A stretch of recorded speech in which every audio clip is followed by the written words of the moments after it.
एक बार की बात है, सुषमा अपने पूरे परिवार के साथ खुशी खुशी मोहन नगर में रहती थी। उसकी दो बहुएं थी, पल्लवी और शिवानी।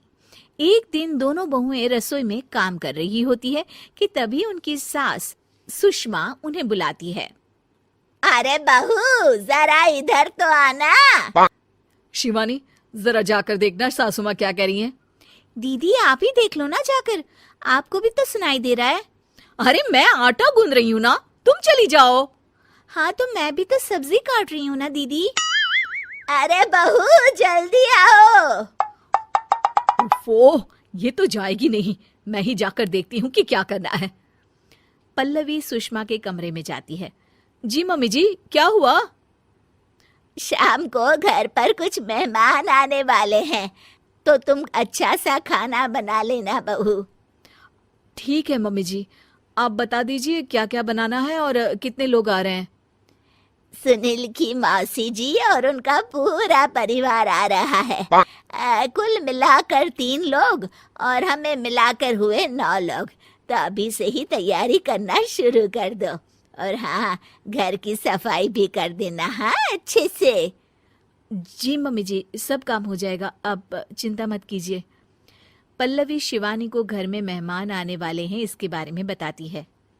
क्या 9 लोगों का खाना बनाना होगा, घर की सफाई करनी है? बाप रे, सासू माँ ने तो हमें घर की नौकरानी ही समझ कर रखा है। ऐसा नहीं बोलते शिवानी, हम इस घर की बहू हैं और घर के काम करना हमारा फर्ज है। दीदी तो है ही सासू माँ की चमची, जब देखो सासू माँ सासू माँ। मैं तो इतना सारा काम नहीं करने वाली। शिवानी कपड़े लेकर गमला साफ कर रही होती है और चक्कर आने का नाटक करने लगती है। मेरा सर चकरा रहा है। तभी वहां पल्लवी और सासू माँ जाते हैं। अरे बहू, क्या हो गया तुम्हें?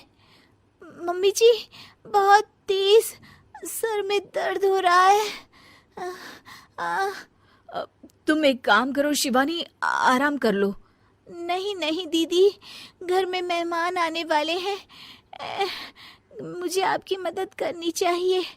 अरे कोई बात नहीं शिवानी, तुम आराम कर लो, मैं सब काम कर लूंगी। ठीक है दीदी, अगर आप इतना कह रही हैं तो आराम कर लेती हूँ। शिवानी आराम से अपने कमरे में मैगजीन पढ़ रही होती है। इसे कहते हैं आराम की जिंदगी। इतना सारा काम। चलो सारा काम खत्म हो गया, शिवानी को देख आती हूँ। शिवानी अपने कमरे में ईयरफोन में गाने सुनते सुनते सो जाती है और उसके साइड में मैगजीन भी रखी होती है। पल्लवी वहां आ जाती है और वो सब देखती है। ओहो, तो मतलब सब काम चोरी का बहाना था। अभी बताती हूँ इसको। घर का सारा काम मुझे करना पड़ा और ये महारानी यहाँ मैगजीन पढ़ रही है, गाने सुन रही है। पल्लवी रसोई से एक प्लेट और चम्मच लेकर आती है और शिवानी को थाली बजाकर उठाने लगती है। शिवानी अचानक से उठती है। उठ गई महारानी, गाने भी सुन लिए, मैगजीन भी पढ़ ली। तुम तो बहुत बड़ी झूठी निकली शिवानी। तुमने सर दर्द का बहाना बनाया ताकि काम करने से बच सको। हाँ बनाया बहाना, तो क्या करती, इतने सारे काम करती। मुझे कोई शौक नहीं है चापलूसी का। क्या चापलूसी? तुम्हें लगता है कि मैं सारे काम चापलूसी के लिए कर रही हूँ? नहीं तो क्या। तभी वहां सासू माँ आ जाती हैं। अरे बहू, वो लोग बस आने ही वाले हैं, तुम तैयारियां कर लो। जी सासू माँ, तुझे तो मैं बाद में देखती हूँ। सब खाना खाने बैठते हैं और खाना शुरू करते हैं। तभी सुनील की मौसी बोलती है। वाह भाई वाह, खाना तो बहुत ही अच्छा बना है सुषमा जी, एक एक चीज में क्या स्वाद है। ये सुनकर शिवानी मुंह बना लेती है। उसे अपनी जेठानी की इतनी तारीफ रास नहीं आती। आपकी बहुएं तो बहुत ही अच्छा खाना बनाती हैं। हाँ बनाती तो दोनों ही अच्छा है, पर आज ना ये सारा खाना बड़ी बहू ने बनाया है। छोटी बहू की तबीयत ठीक नहीं थी, सो इसलिए। मानना पड़ेगा सुषमा जी, आपकी बड़ी बहू तो बहुत ही गुणवान है। पल्लवी की तारीफ सुनकर शिवानी को जलन होती है। पल्लवी ये सुनकर खुश हो जाती है और शिवानी की तरफ देखकर उसे चिढ़ाती है। कुछ देर बाद मेहमानों के जाने का वक्त हो जाता है। मौसी जी सबके लिए उपहार लाई होती है। वो सबको शगुन के पैसे देती हैं और अंत में पल्लवी के पास आती है।